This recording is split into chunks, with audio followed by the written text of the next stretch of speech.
Sikilmu kanggo rip? Hah? Sikilmu kanggo.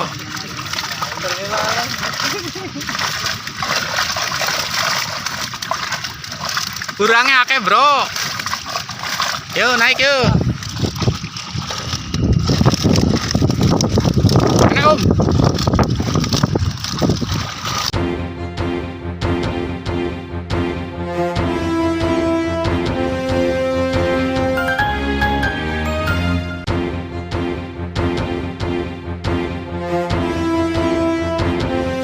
Halo, assalamualaikum warahmatullahi wabarakatuh. Selamat pagi seluruh semua pecinta ikan Kebumen. Salam kelipik-kelipik. Hari ini saya mau panen ini rencana. Ini lagi masih di rumah sih, mau siap-siap nih ikannya di sebelah saya. Ikan umur 90 hari. Tabur dari ukuran 4-6 cm dan 5-7 cm. Nah, ikan ini betul-betul real, memang 90 hari kita pelihara panen. Nah, pertanyaannya, kok bisa ya ikan dari ukuran segede kuku ini, sebesar kuku ibu jari ini, kok bisa 90 hari bisa panen? Terus kolamnya luasannya berapa?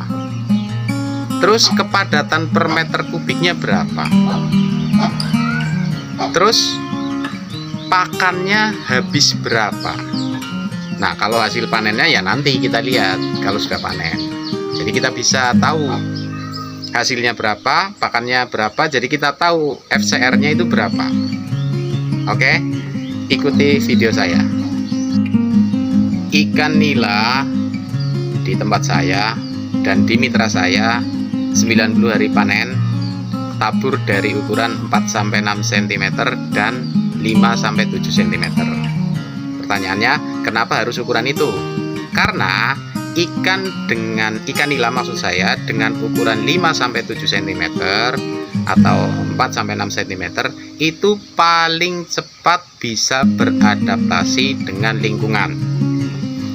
Diambil dari tempat saya, tempat pendederan, dari larva sampai ukuran tersebut, terus kemudian dipindah ke kolam pembesaran.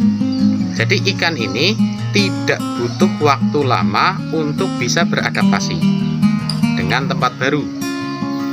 Karena di tempat saya, di kolam saya rata-rata itu airnya payau, makanya di tempat saya, di tempat pendederan sini, sebelum kita bawa ke air payau, kita salin dulu dengan cara kolamnya dikasih garam sampai salinitasnya atau kadar garamnya itu berukuran 3 ppm. Oke, jadi ikan ketika saya bawa ke tempat tujuan yang kolamnya air payau, ini ikan sudah aman, lebih cepat beradaptasi. Satu, yang kedua, memang sudah kita salin, sudah kita programkan untuk disalin atau dipindah ke air payau. Terus ada regulasi dari pemerintah daerah Jawa Tengah menyarankan petani tabur ikan itu minimal itu ukuran 4-6 cm dan 5-7 cm. Dengan alasan tersebut mudah beradaptasi ya. Terus kalau ikan yang berukuran lebih besar gimana, Mas? Nah, ukuran yang lebih besar ini sudah sering saya bahas di konten-konten saya yang lalu. Ada bahayanya juga, ada baik, ada buruknya. Sudah saya bahas di konten yang lalu. Tetap semua punya plus minus. Tapi yang saya sarankan, yang saya pribadi sarankan itu petani tabur ukuran 4-6 cm, kalau tidak 5-7 cm. Nah, itu tergantung keyakinan panjenengan dan ilmu yang panjenengan kuasai. Seperti itu.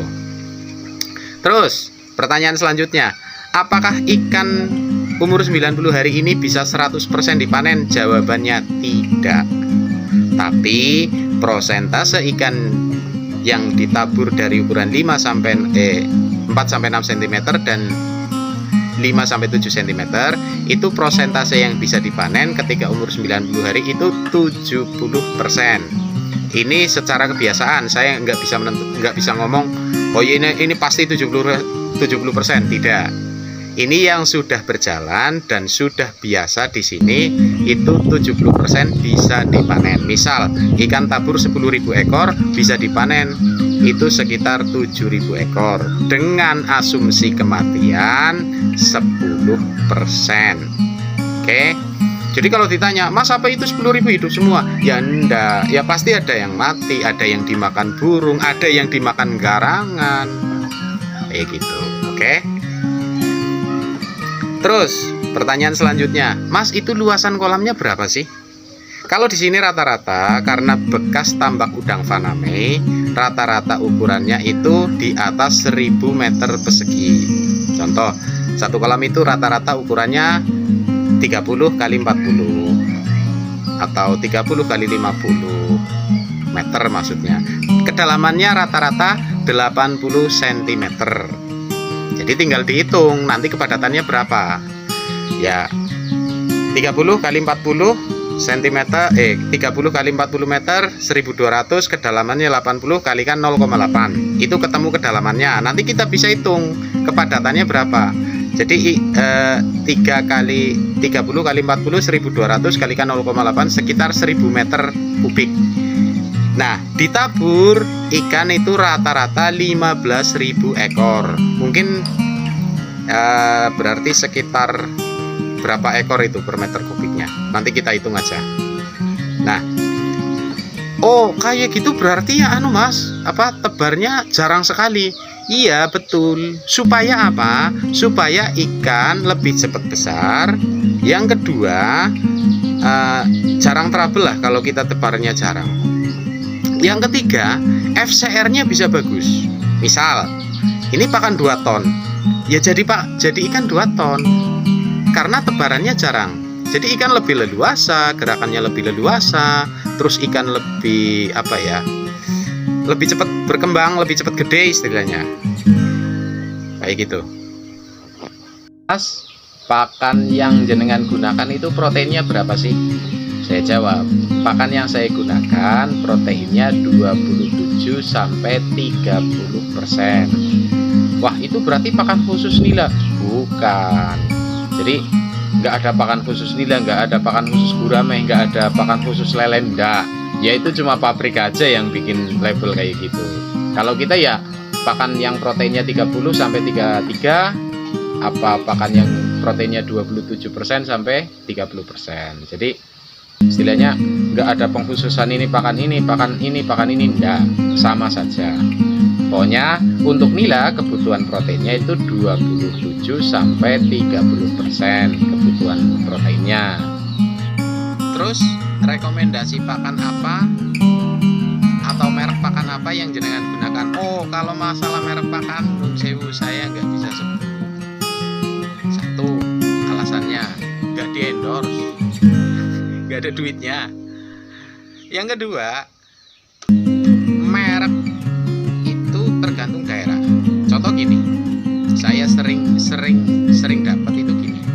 Jadi pakan merek A digunakan di daerah Kebumen itu cocok, tapi pakan merek A ini kemudian digunakan di daerah kabupaten sebelah itu nggak cocok.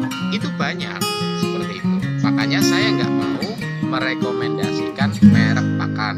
Yang saya rekomendasikan itu kadar proteinnya. Jadi yang saya rekomendasikan itu kadar protein 27 sampai 30% untuk pakan nila. Itu seperti itu. Kalau misalnya seandainya saya ngomong ini jenengan harus pakai pakan merek A, ya saya kan nggak tahu karakter air di tempat panjenengan, karakter iklimnya. Seandainya yang saya rekomendasikan itu gagal di tempat panjenengan, wah ya kan berapa?